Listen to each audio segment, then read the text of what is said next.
वे आज के दिन तक तेरे नियमों के अनुसार ठहरे रहे, क्योंकि सारी सृष्टि तेरे अधीन है। शनिवार 13 जनवरी 2024।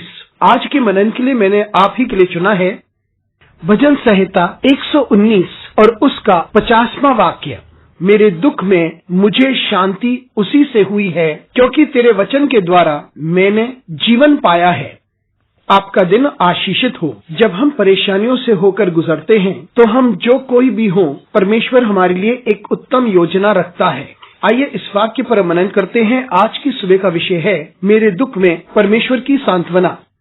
यह हम जानते हैं किस प्रकार से भजन का लिखने वाला बात करता है कि उसने किस प्रकार से दुख उठाया है। वे परमेश्वर को पुकारता है क्योंकि वे अपनी आशा खो चुका है, लेकिन परमेश्वर में उसने आशा नहीं खोई। वे परमेश्वर से कहता है कि वे अपने दुख में सांत्वना को पाता है, क्योंकि परमेश्वर ने उसे ये वादा दिया है कि परमेश्वर उसका चरवाहा है और वह उसे मौत की तराई में से भी बाहर निकालेगा, और परमेश्वर उसे उसके दुश्मनों के सामने एक साक्षी बनाएगा, और परमेश्वर उसकी अगुवाई करता है ताकि उसका प्याला उमड़ता रहे। परमेश्वर का वादा पूरा होता है, जबकि भजन का लिखने वाला बुरे समय से होकर गुजरता है। मित्रों, यह बात समझनी जरूरी है कि हम सभी विभिन्न प्रकार की परिस्थितियों से होकर गुजरते हैं। ये दर्द के हो सकते हैं, दुख के हो सकते हैं, परेशानी के हो सकते हैं और निराशा के भी हो सकते हैं। ये टूटापन भी हो सकता है, लेकिन ये कुछ भी हो, इन सारी बातों में हमारे पास सांत्वना होनी चाहिए, क्योंकि हमारा परमेश्वर एक विश्वास योग्य परमेश्वर है जो अपने वादे को पूरा करता है।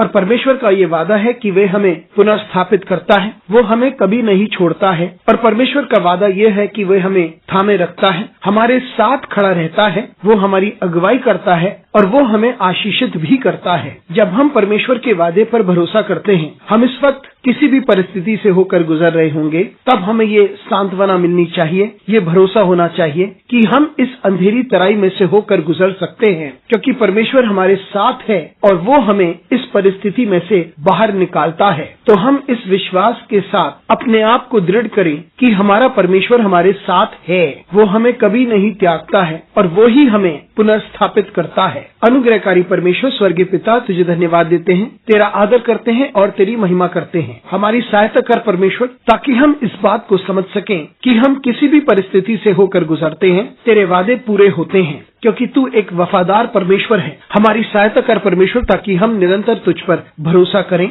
यीशु मसीह के नाम से मांगते हैं, आमीन।